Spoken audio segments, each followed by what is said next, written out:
Welcome, listeners. I'm Silas, your sleepy storyteller, pulling you down the rabbit hole of time, where dreams and memories intertwine.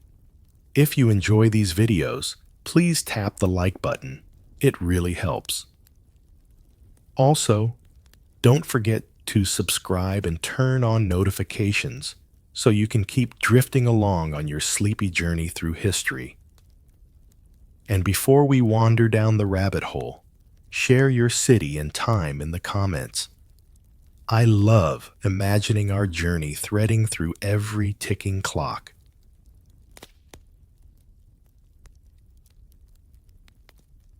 Now, take a moment to find a comfortable resting position. Close your eyes gently, and in your own time, allow yourself to sink into the quiet atmosphere of the past as we begin our slow journey together.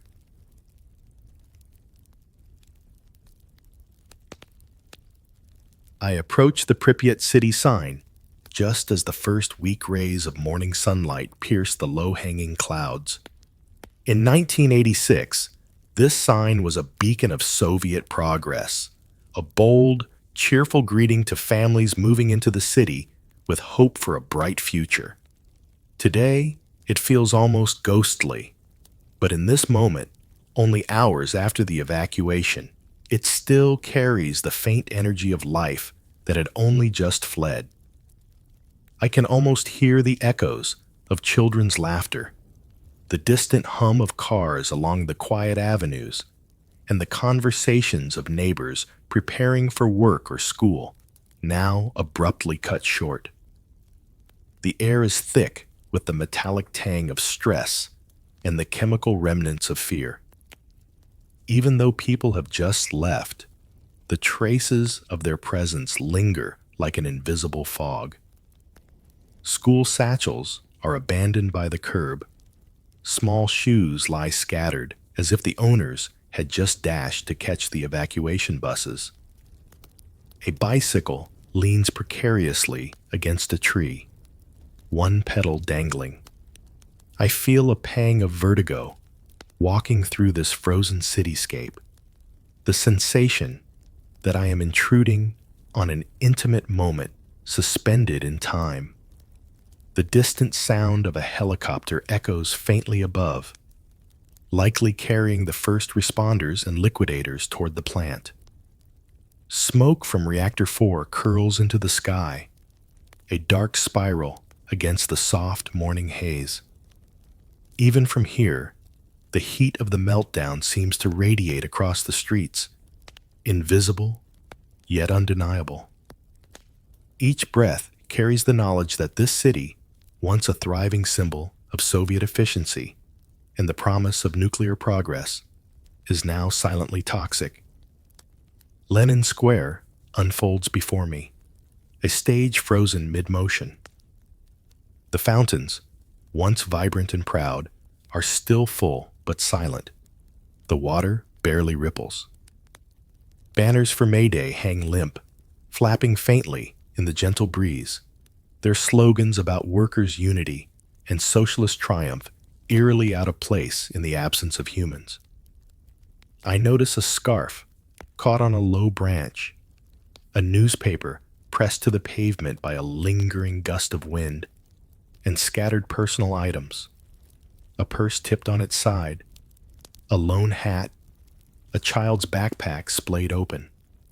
Each object tells a story of haste, of fear, of a life interrupted. The square, which should have been alive with music, laughter, and the clatter of daily life, is haunting in its stillness. I pause to breathe deeply and feel the subtle vibrations of what has just occurred here, the collective heartbeat of a city abruptly silenced. I recall reading about the Soviet Union's insistence on secrecy, the pride placed on nuclear power as a demonstration of Cold War strength, and the cultural drive to present a flawless image to the world. These aspirations hang in the air, almost tangible, juxtaposed against the real and present danger seeping from the north, from Reactor 4 itself. The buildings that frame the square are pristine by Soviet standards. Straight lines, uniform facades, paint carefully applied, balconies orderly.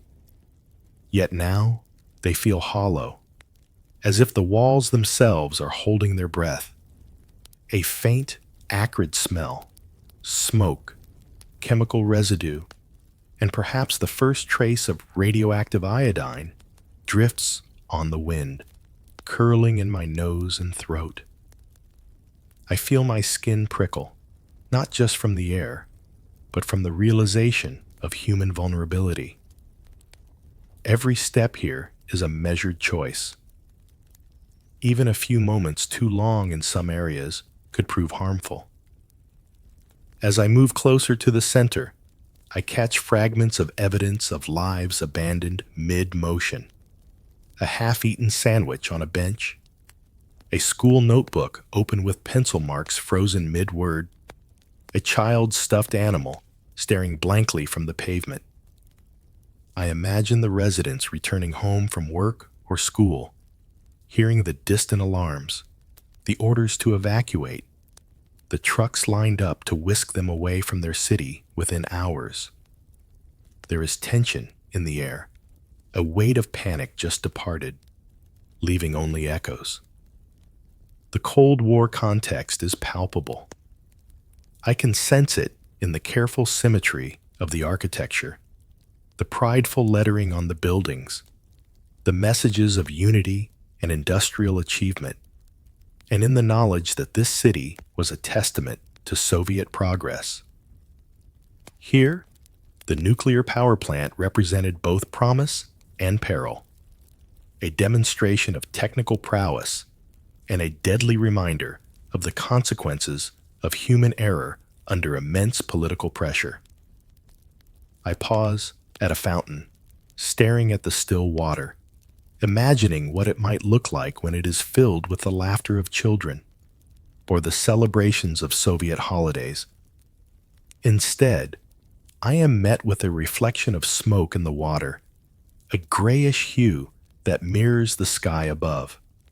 A faint, almost imperceptible heat radiates from the direction of Reactor 4, a reminder that danger is both immediate and invisible. I feel the chill of anticipation mingle with the warmth of fear, the sensory paradox of a city frozen yet still alive in memory. As I walk the perimeter of Lenin Square, I notice the smallest details that tell the story of human life abruptly paused. A cracked bicycle bell, a ribbon caught in a tree, the imprint of hurried footsteps in the soft soil near the sidewalks. The square becomes a cathedral of absence, a monument to what was and what has been taken so suddenly. I feel a tremor in my chest, not fear alone, but reverence, sorrow, and the eerie fascination of being present at the edge of history. Here, in Lenin Square, I can almost see the invisible lines of Soviet power, stretching outward, the unspoken orders, the whispered rumors, the pressure to maintain control over perception, even in the face of catastrophe.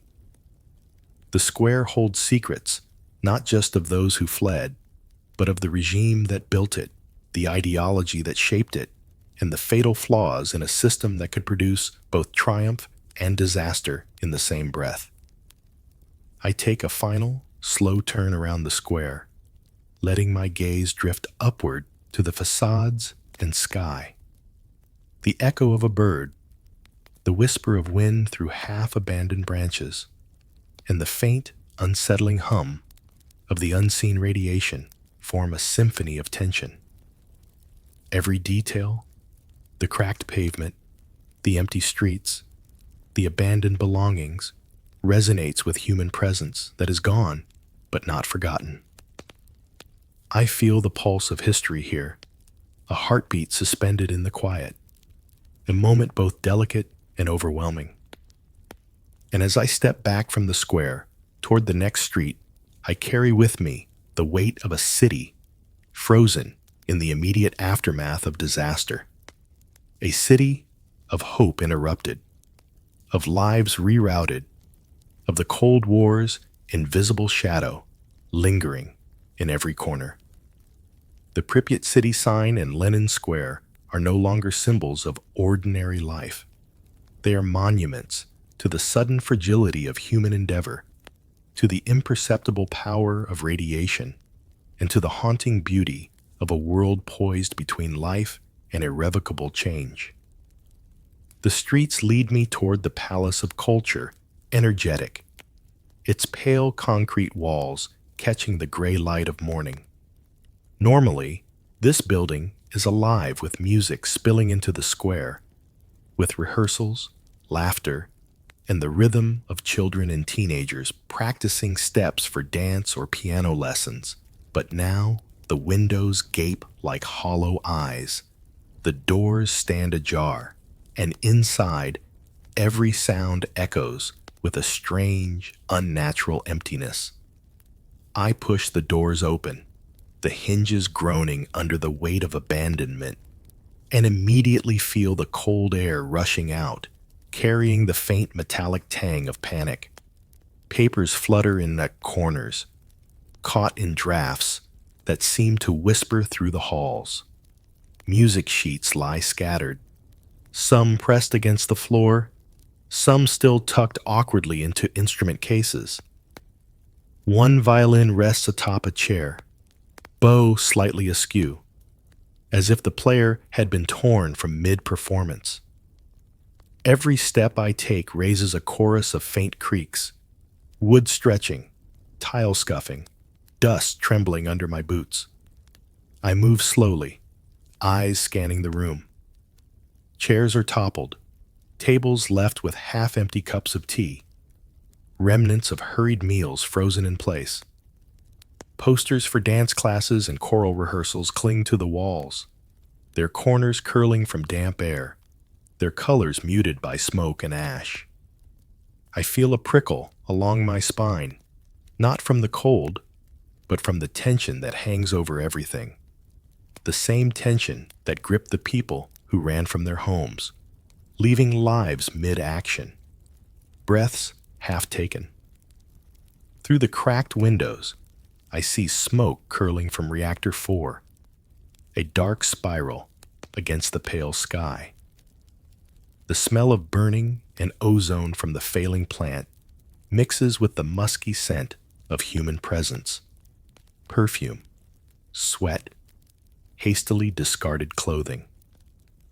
Every inhalation carries that chemical edge, sharp and insistent, a warning in a city emptied yet vibrating with the memory of life. I hear distant shouts, officials coordinating evacuation, the hurried calls of citizens searching for family members, the clatter of abandoned luggage. The air hums with urgency and fear.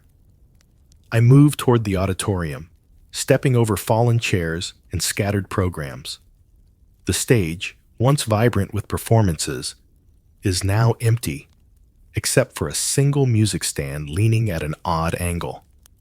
I imagine the last rehearsal interrupted mid-note, the conductor's baton frozen in the air, the singers' voices cut off mid-phrase. The silence is oppressive. Outside, the wind rattles the windows, carrying fragments of newspapers and the distant siren of evacuation trucks. Every echo amplifies the sense that the city itself is holding its breath, a collective pulse suspended in fear. A sudden movement in the shadows catches my eye. A small group of birds, feathers dusted with ash, flits across the ceiling beams, startled into flight by my presence. Their frantic energy mirrors the panic that must have swept through the city's residents just hours ago. I pause, watching them circle and settle again, noting the fine tremble in their wings, a tiny reflection of the tension still lingering in the empty halls.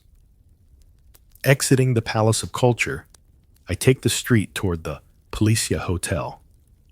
The sidewalks are littered with belongings, suitcases standing in neat rows along the curb, shoes scattered in mid-step, a forgotten umbrella turned inside out by the wind. The hotel rises ahead, a stark silhouette against the morning haze. Its roof is intact, but the windows rattle in their frames, curtains torn, some still fluttering as if waving farewell.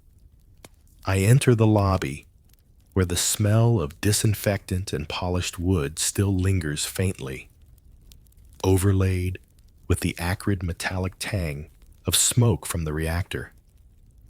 The floors are smooth, polished tiles reflecting the dim light.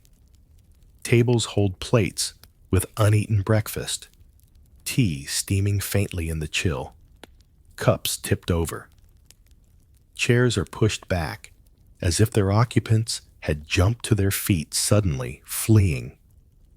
The atmosphere is thick with human presence that is just gone, a residue that clings to walls, floors, and air alike. I climb the narrow staircase to the rooftop, boots scraping concrete, each step amplified in the silence. From this vantage point, I can see the city sprawled below. Apartment blocks, squares, and the distant Ferris wheel, still silhouetted against the morning sky. A skeletal promise of laughter that will not come today. But my gaze is drawn inexorably to Reactor 4. Smoke rises in slow, curling ribbons, and even from this distance, the heat feels tangible, a subtle, unsettling wave across the rooftops. I can sense the invisible danger radiating outward, brushing against the city in waves, reaching into every street, every home, every building I have walked past. The rooftop is cold, wind tugging at my coat, and the empty city spreads beneath me like a map of fear. I notice a fox weaving cautiously between abandoned bicycles and toppled street signs, ears alert, nose twitching at scents I cannot fully discern. A stray dog, likely left behind or escaped, pads silently along the edge of the roof, cautious yet drawn by the sounds and smells of the evacuated city. Even here, life persists, but it moves with the same careful, tense awareness that grips the human heart in moments of imminent danger. Looking down at the streets, I see the faintest hints of human patterns still visible. Footprints in the soft soil beside sidewalks, marks left by hurriedly moved carts, the impression of small hands clutching parents' clothing. Each detail tells a story of panic, of mothers and fathers guiding children through fear, of workers abandoning lunches and tea, of people who left only moments ago, yet left the traces of their presence behind. A cold shiver runs up my spine as I think of the invisible enemy that has driven this exodus. The smell of ozone and smoke from the reactor is more than an olfactory reminder. It is a presence, an energy, a threat that cannot be ignored. Every breath carries the knowledge that this city, so meticulously constructed, so carefully ordered, now teeters on the edge of invisible devastation. Radiation is in the air, in the dust, in the very bricks and tiles around me. I pause to take in the view, noting the contrast between the orderly pride of Soviet architecture and the sudden chaos of human absence. Apartment buildings line the streets in perfect symmetry, balconies neat, windows uniform, paint freshly applied. Yet the evacuation has stripped them of life, leaving only shells, husks, monuments to control abruptly stripped away by circumstance. The banners for May Day, once symbols of collective celebration and strength, hang limp, their slogans of labor and unity mocking the reality of sudden abandonment. The Policia Hotel's rooftop offers another angle on the unfolding scene. From here, I can see entire neighborhoods, streets choked with abandoned cars, bicycles, and personal items. A mother's scarf flutters on a lamppost, caught in a small swirl of wind. A child's school bag lies open on the pavement, pencils spilled across the cracked asphalt. Every abandoned object is a fragment of a life interrupted, a silent testament to fear made visible in the most ordinary details. And yet, despite the tension, life is threading itself quietly into the void. Birds hop along shattered windowsills. A stray cat moves across the tiles, careful but curious, ears twitching. Even in this immediate aftermath, the city is not entirely devoid of motion. Nature, subtle and persistent, begins to occupy spaces that humans no longer control. I linger on the rooftop a moment longer, letting the wind whip across my face, letting the panorama sink in. The Ferris wheel distant, the palace of culture below, Reactor 4 smoking ominously, the streets strewn with evidence of lives hurriedly abandoned. Each sight, each scent, each echo reinforces the tension in the city, a collective heartbeat slowed by fear and uncertainty. The Cold War looms over all of this, not in banners or signs, but in the knowledge that these streets, this reactor, these buildings were part of a global narrative of competition, pride, and secrecy. The people who have fled were acting in a world shaped by politics, by ideology, by invisible pressures that demanded perfection and punished error. Here, on the rooftop of the Policia Hotel, I feel the convergence of personal panic and political consequence. Every detail, from the smell of smoke to the sight of abandoned lunch trays, is steeped in the dual realities of human vulnerability and geopolitical weight. I step back from the edge, boots scraping against concrete, and take one last survey of the rooftops, streets, and distant reactor. The city hums with the energy of absence, with the fragile pulse of those who have just fled. Every abandoned object, every echoing corridor, every fluttering curtain tells the story of a moment suspended, a catastrophe unfolding in real time, a world caught between life and invisible hazard. Descending carefully, I move toward the next street, toward whatever story awaits beyond the Policia Hotel. The city is both terrifying and hypnotic, a frozen tableau of human fear, Cold War pride, and the invisible power of radiation. Each breath, each step, is a delicate negotiation with danger and memory. An immersion in a city that has been emptied but not silenced. I descend from the quiet rooftop of the Policia Hotel and continue along the street, the city stretching before me in a hush that feels almost unnatural. My path leads me toward Avangard Stadium, once a centerpiece of community pride, a place where the spirit of Pripyat gathered in the cheers of children, the thud of soccer balls, and the echo of whistles cutting through the air. Today, just hours after the evacuation, the stadium is not yet swallowed by vines or silence of decades, but it is abandoned. And that absence alone transforms it into something profoundly haunting. As I approach, I can already sense the void. The road leading there is lined with bicycles tipped against walls. A scattering of newspapers that skitter across the pavement in the breeze. A pair of sneakers lie side by side, laces untied, as though someone had paused to change and never returned. I walk carefully, boots crunching gravel, every sound amplified by the emptiness around me. The closer I draw, the more the silence presses in, interrupted only by the faint whistle of wind that cuts through the bleachers like a mournful breath. Stepping into the stadium, I stop. The pitch stretches out before me, its green surface almost too neat, too normal, considering the chaos unfolding beyond.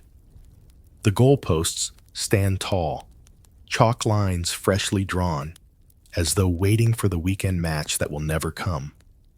I can almost hear the echo of a ball struck with force, the cheer of boys sprinting across the field, the hum of parents talking in the stands.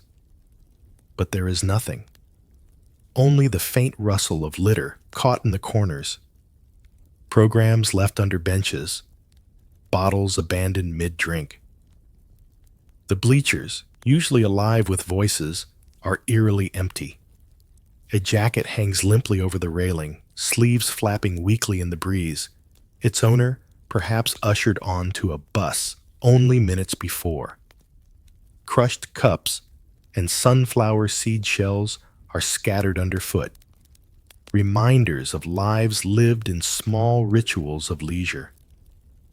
I glance down at the dirt tracks circling the field, footprints still fresh, pressed into the dust, some deep with the weight of hurried motion. Families must have passed here on their way to evacuation, glancing once at the stadium that had held so many ordinary afternoons, before hurrying on. The air carries a strange, metallic scent, the same tang of smoke and ozone that lingers throughout Pripyat since Reactor 4 burned into the sky. Even here, removed from the plant, I can feel its presence pressing invisibly against skin and lungs. The stadium, for all its normalcy, is tainted by this unseen danger, as though the very air between goalposts is charged with threat. I shiver, not from the breeze, but from the knowledge that what should be a sanctuary of sport is now contaminated, fragile. I climb a few steps into the bleachers, sitting where hundreds once gathered, the concrete cold against me. From here, I can see beyond the pitch to the distant amusement park. The Ferris wheel rises against the skyline, silent and skeletal, its empty carriages swaying slightly in the breeze. Even from this distance, it feels like a beacon of halted joy. I stand again, unable to sit in that silence for long, and continue along the cracked pathway toward the park. The streets leading there are scattered with traces of lives interrupted. A child's ball rests against a curb, half deflated. A pram is tipped on its side, wheels still faintly creaking as the wind nudges it. Near a lamp post, May Day banners still hang, their red fabric snapping softly, slogans about unity and strength fluttering against the reality of abandonment. Each object feels like an accusation.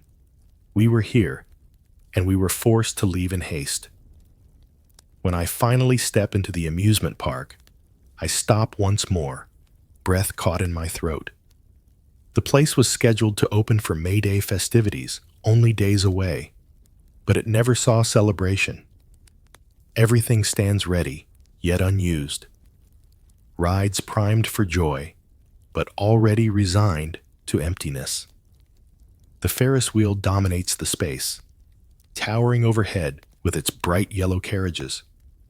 The paint still gleams faintly, untouched by years of decay, and for a moment I can almost see children tugging at their parents' sleeves, begging for a turn.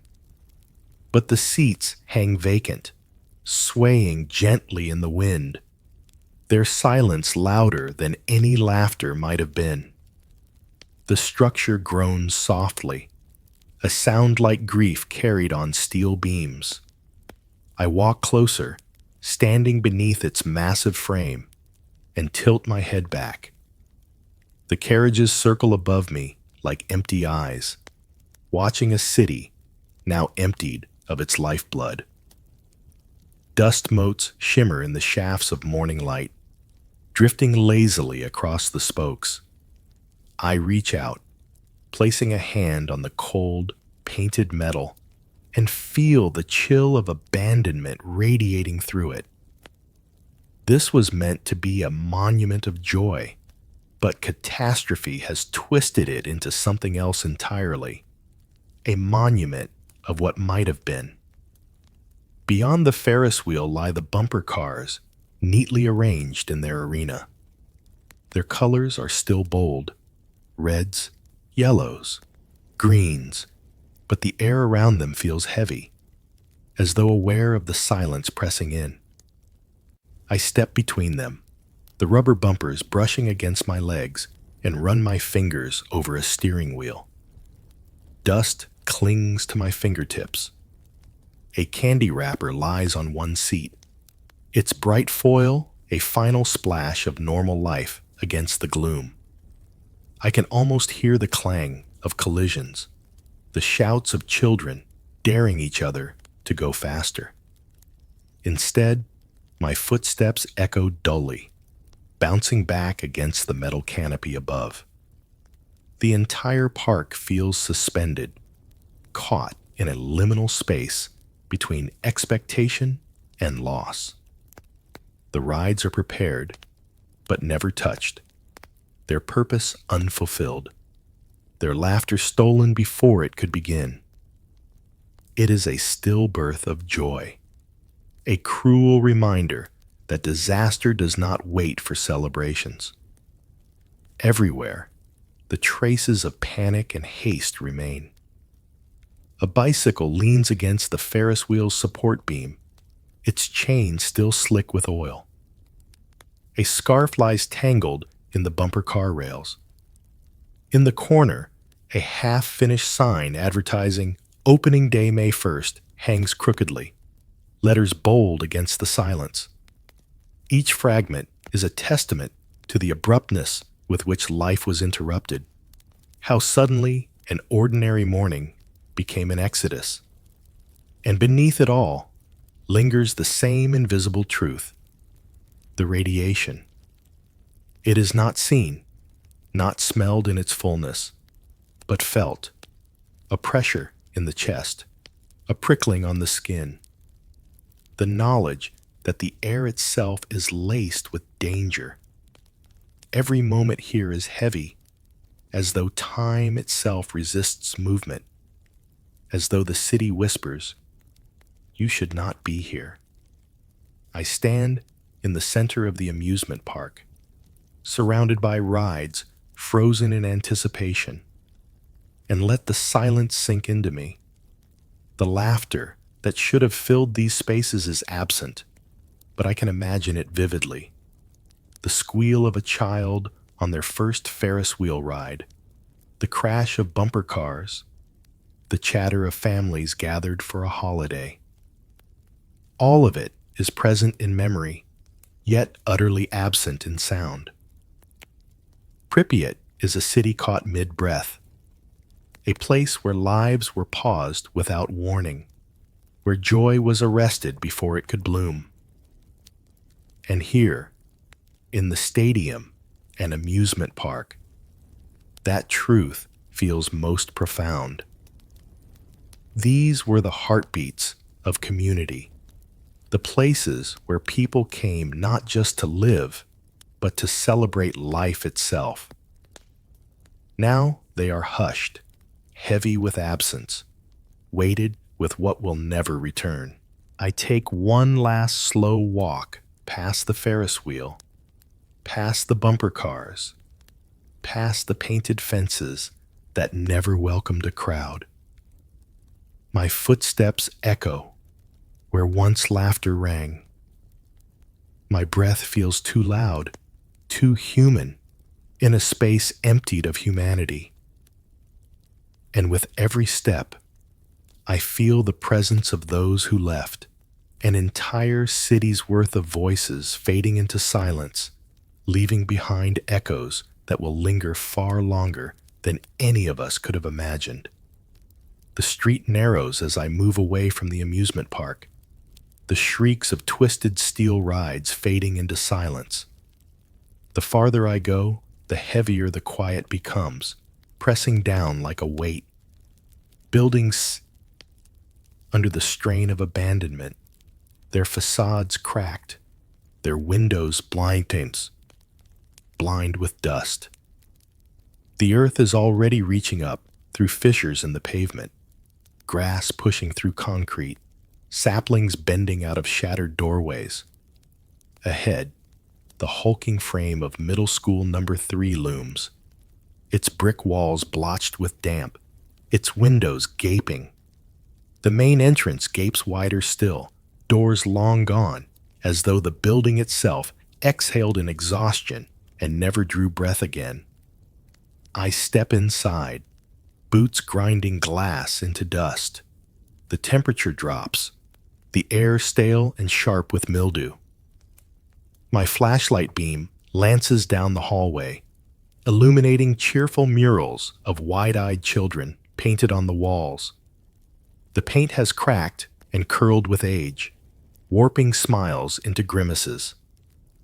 Reds and yellows that once blazed with optimism have dulled to sallow shades, as though joy itself has been drained away.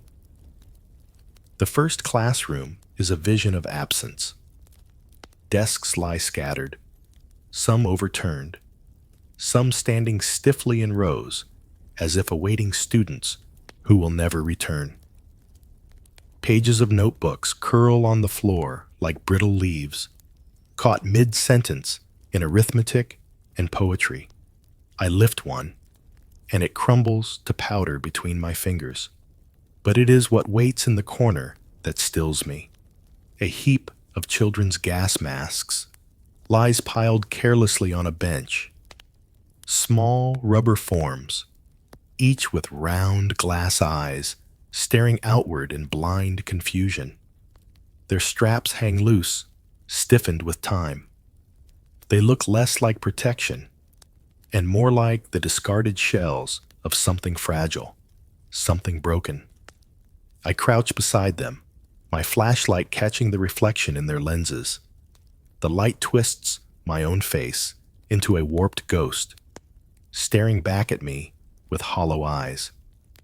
And I cannot help but imagine the scene only hours before.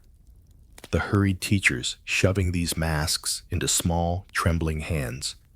The children fumbling with buckles too large for their fingers. Parents shouting, tears streaming. No one certain of what was happening, only that it was dangerous and fast and inescapable. A sound lingers in my ears, not real, but remembered. Children crying in the corridors, feet pounding against the tile. A boy clutching his school bag, refusing to leave it behind even as his mother dragged him forward. That bag, filled with nothing more than paper, pencils, and a half-eaten sandwich, was to him the most valuable thing in the world. I press my palm against the cool wood of a desk. How many of these children carried the invisible weight home with them?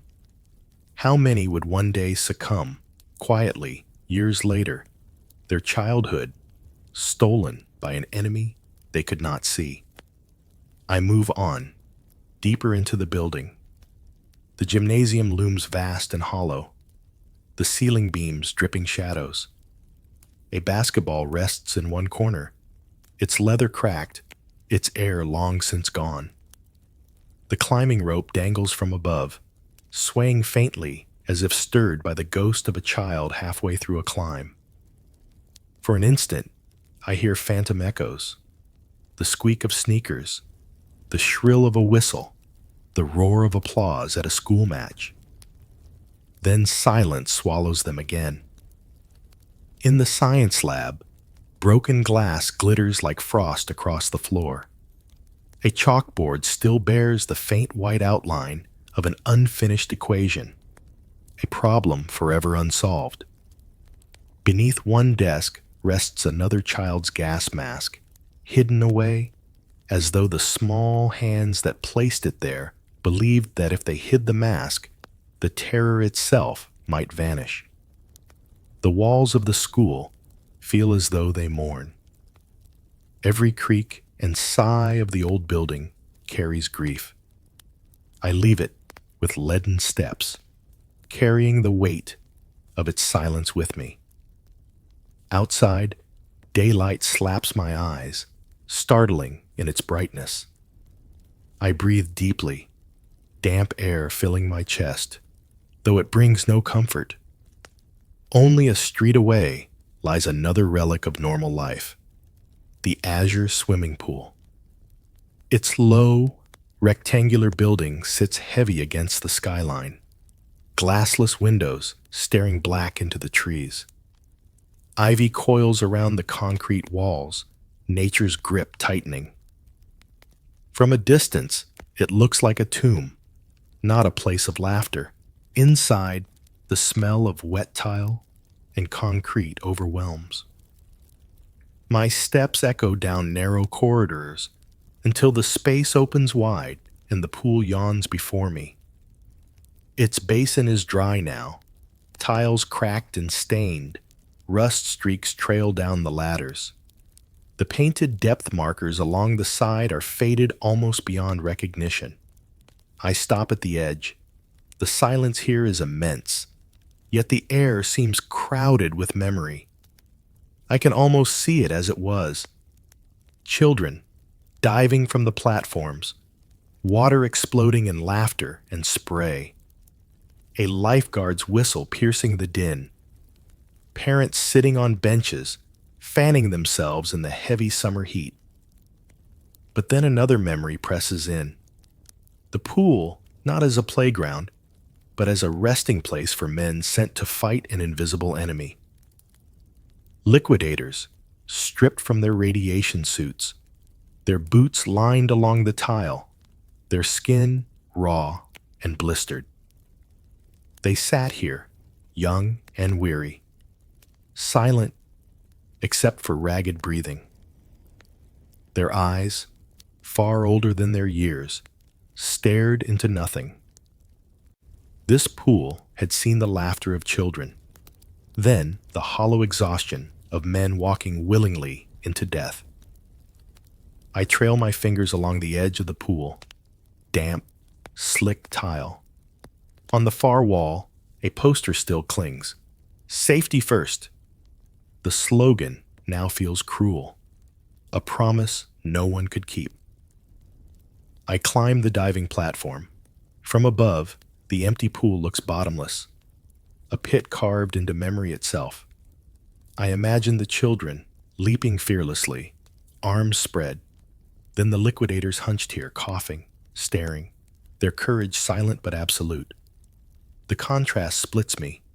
Innocence and sacrifice, joy and ruin, layered in the same place. When I step back outside, shadows have lengthened across the cracked pavement. The school looms only a block away, its windows staring, its walls heavy with absence. The pool behind me hums with echoes of laughter and despair. Together, they form a monument to everything that was lost here. The dreams of children, the courage of men, the fabric of a city torn apart in a single April afternoon. And as I walk toward the river, I carry them with me. Every face, every voice, every echo remains. Middle school number 3 was meant to be a beginning. The azure pool was meant to be a joy. Instead, both stand as tombs, silent witnesses to the fragility of life, and the permanence of memory.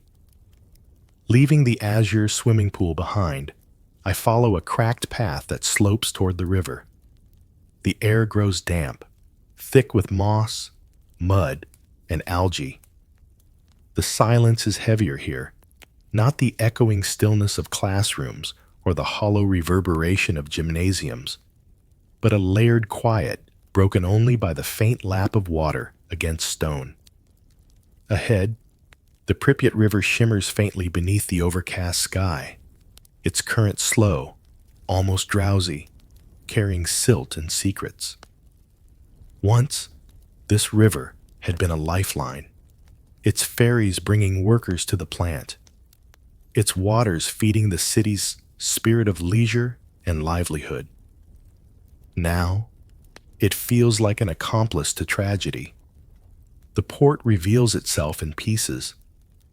Wide concrete steps tumble toward the water, some half collapsed, their edges already sprouting weeds.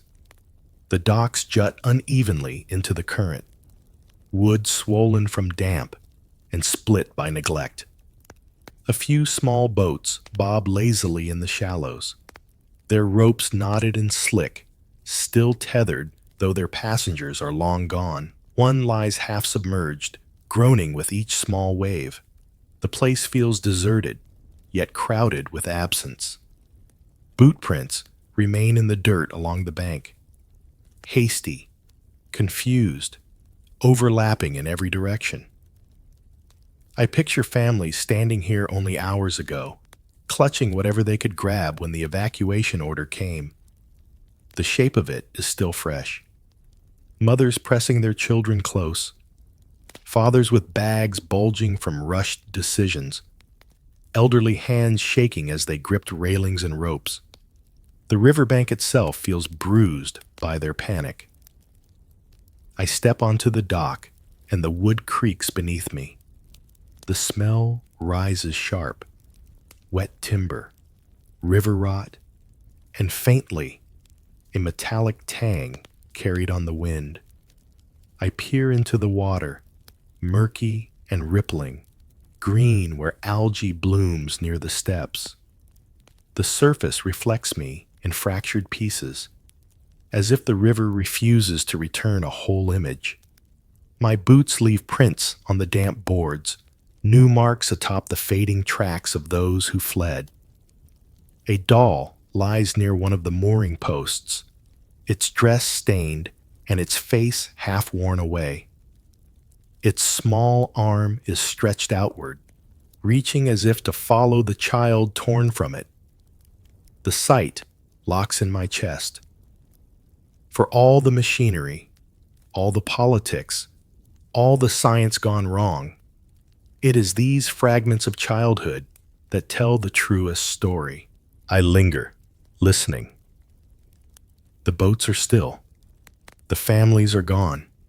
The soldiers who barked orders have marched away. All that remains is the hush of the current, as though the river itself has swallowed the city's last cry. Leaving the dock, I take the road that winds toward Hospital number 126. The way is scattered with the debris of flight. An abandoned suitcase with its side ripped open, clothes spilled into the dust. A man's shoe turned on its side, a cracked enamel mug. Each object feels like a breadcrumb left by those who had no time to look back. The hospital rises ahead, square and imposing, its facade streaked with soot and rain, windows staring blank and hollow. Even from outside, there is a weight to it, a gravity. This is where the injured were brought.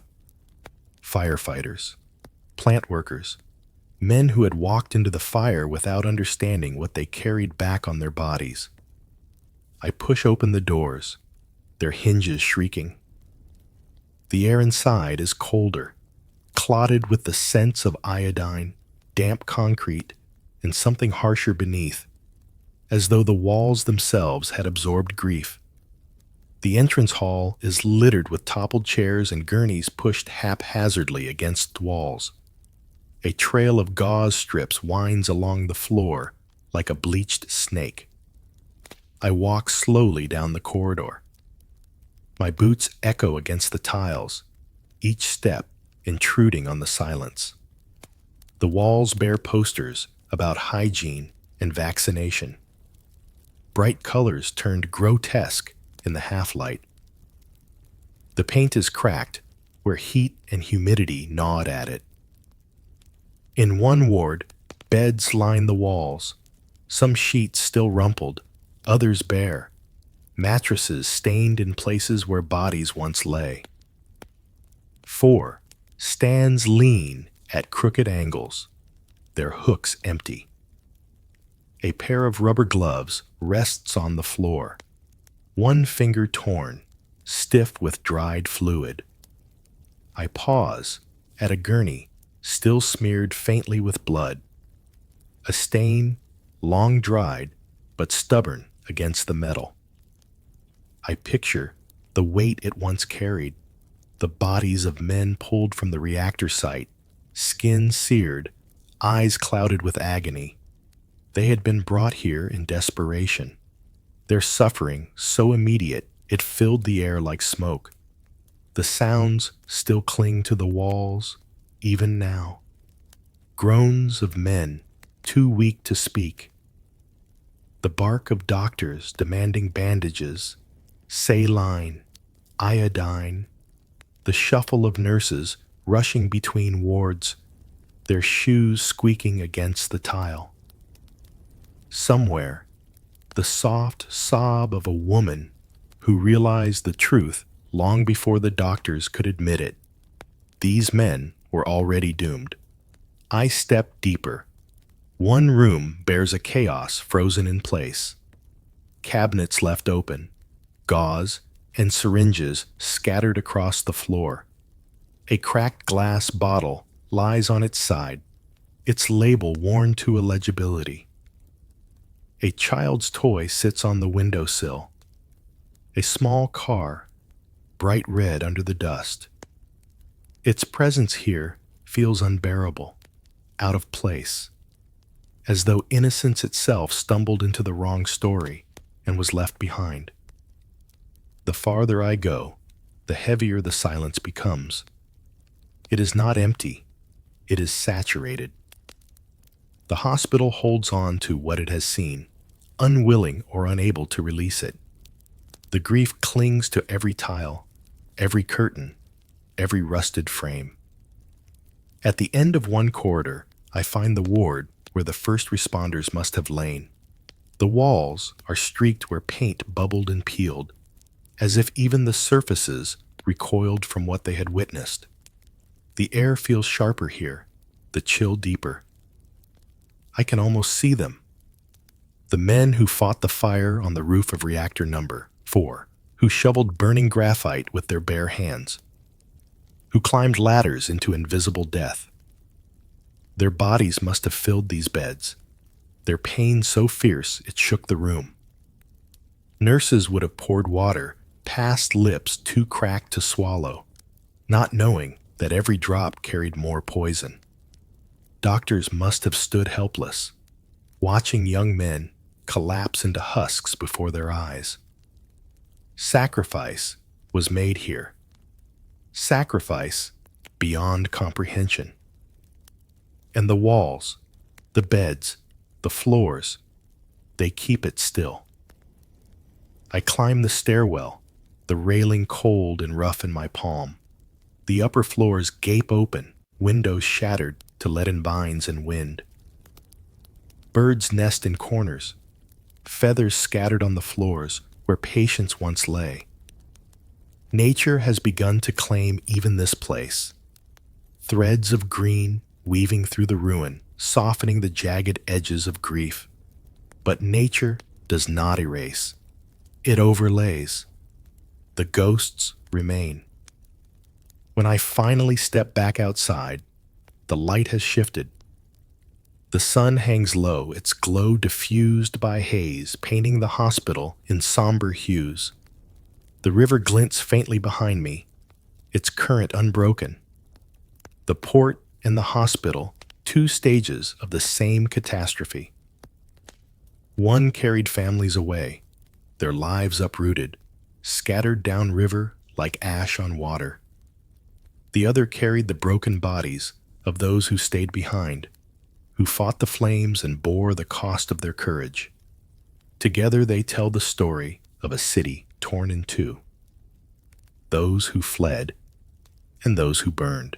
I stand between them, the silence pressing in. This is no ordinary silence. It is the silence of voices stolen, of futures severed, of courage unrecognized. And it is mine to carry forward, step by slow step. The path from hospital number 126 toward the reactor is heavy with foreboding, the air carrying a weight that presses against the chest. The streets leading here are eerily quiet, lined with remnants of lives abruptly abandoned. A child's sneaker half buried in dust, a tattered school satchel slumped against a lamppost, a doll missing an eye staring blankly at the sky. Each object speaks of hurried departure, a fleeting existence now frozen in a moment of panic. As I approach the red forest, the transformation of the land becomes undeniable. Trees, once alive with springtime vigor, stand rigid, their needles scorched a deep crimson, blackened at the tips.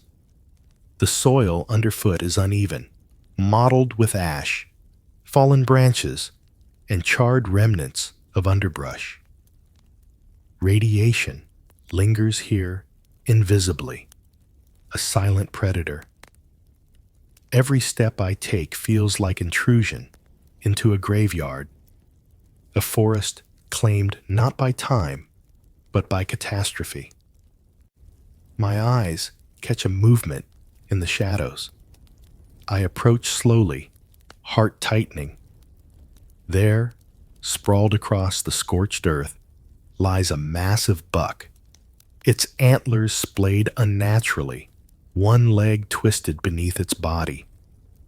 Its fur is matted, its hide mottled and burned by radiation, eyes frozen open in a final, uncomprehending gaze. The stench is faint, but undeniable. There was the mixture of decay and something chemically foreign that seems to cling to the landscape itself. I kneel near the buck, noting the sheer size of its frame, the way its once powerful muscles have slackened into a grotesque stillness. The forest is a tomb, not just for humans, but for every living creature caught in the invisible storm unleashed from Reactor 4. Birdsong is absent here. Only the wind moves through the skeletal trees, rattling blackened needles and carrying the faintest whispers of smoke and ash. I step carefully, mindful of each footfall, aware that the soil itself is dangerous. The forest is alive in a way that is terrifyingly indifferent, reclaiming the space while holding the memories of devastation. Broken branches litter the ground like splintered bones, and in the distance, a river of charred pine needles slopes gently toward the reactor. Rising beyond the tree line, reactor number 4 dominates the horizon, its skeletal frame punctuating the sky like a monument to human failure. The twin explosions ripped through this place in the early hours of April 26, 1986, and even now, only days after, the roof lies mangled, concrete walls fractured, steel supports twisted grotesquely. A plume of smoke still rises, gray and choking, carrying particles that will travel unseen across continents.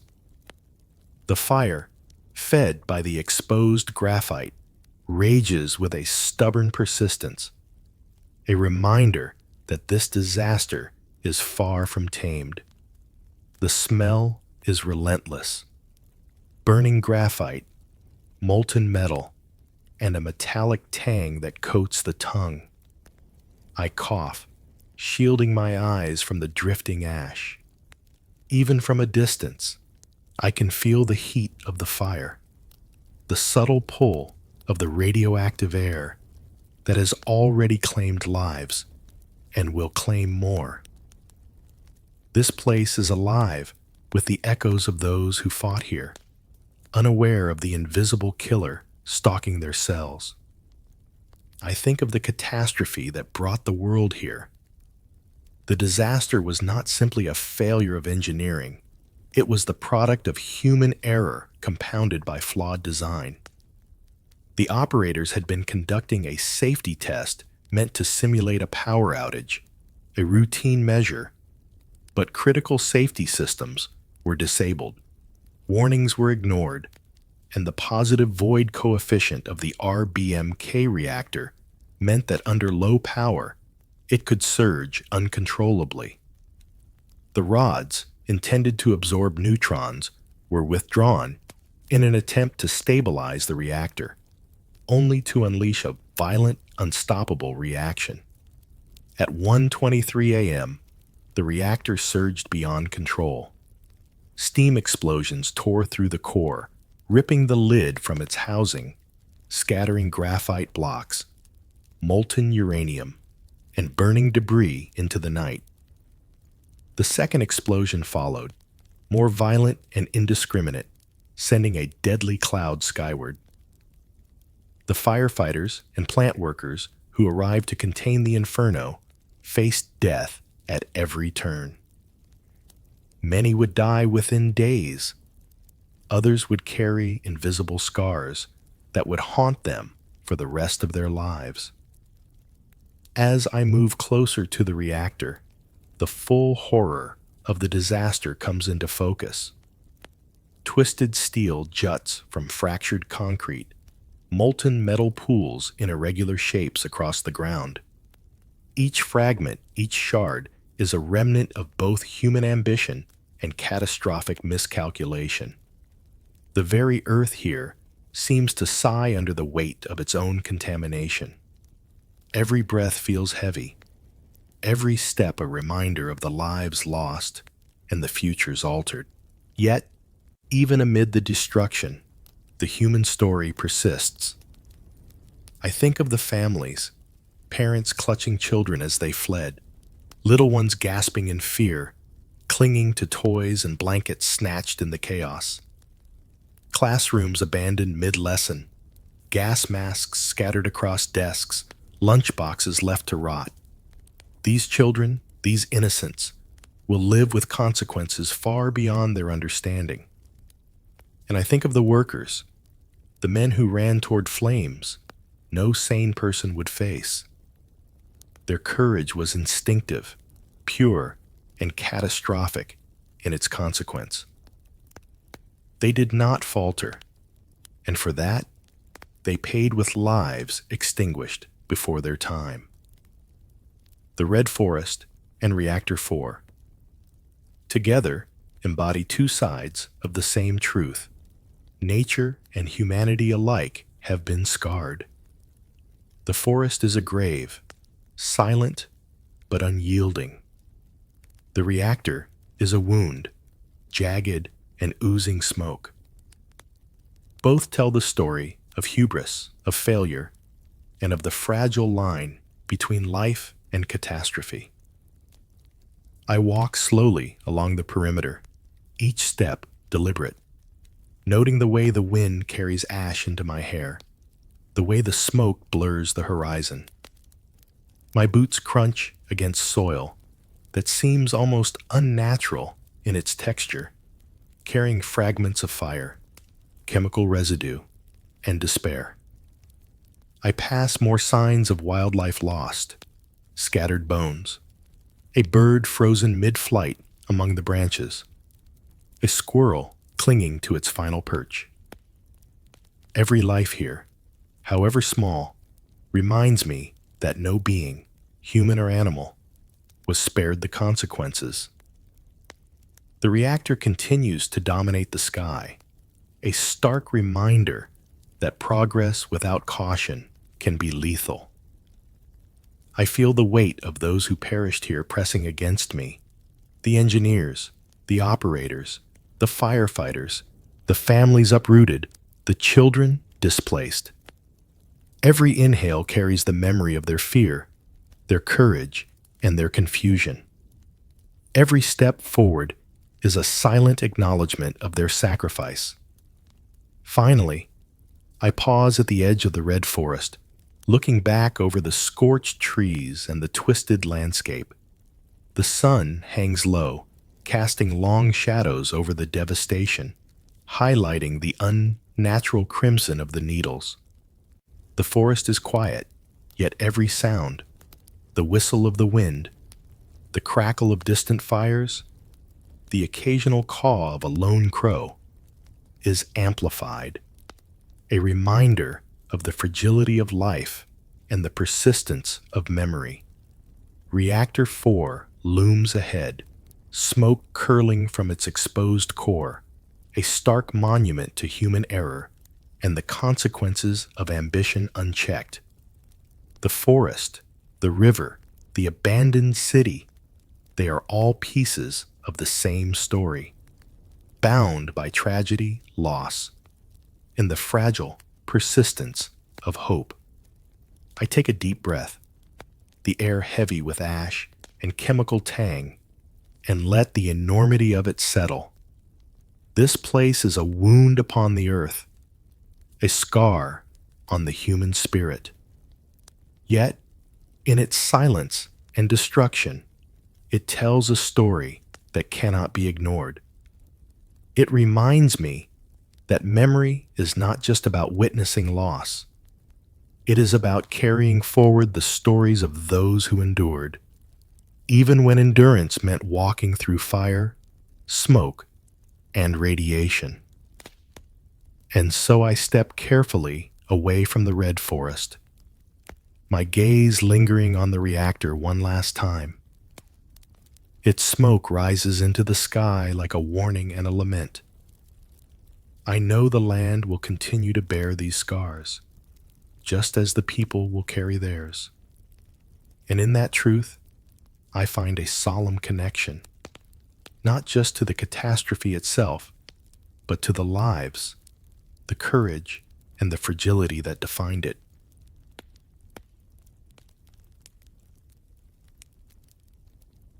Rest easy, friends. The rabbit hole of time holds many more slow steps. Until we meet again, Silas is signing off.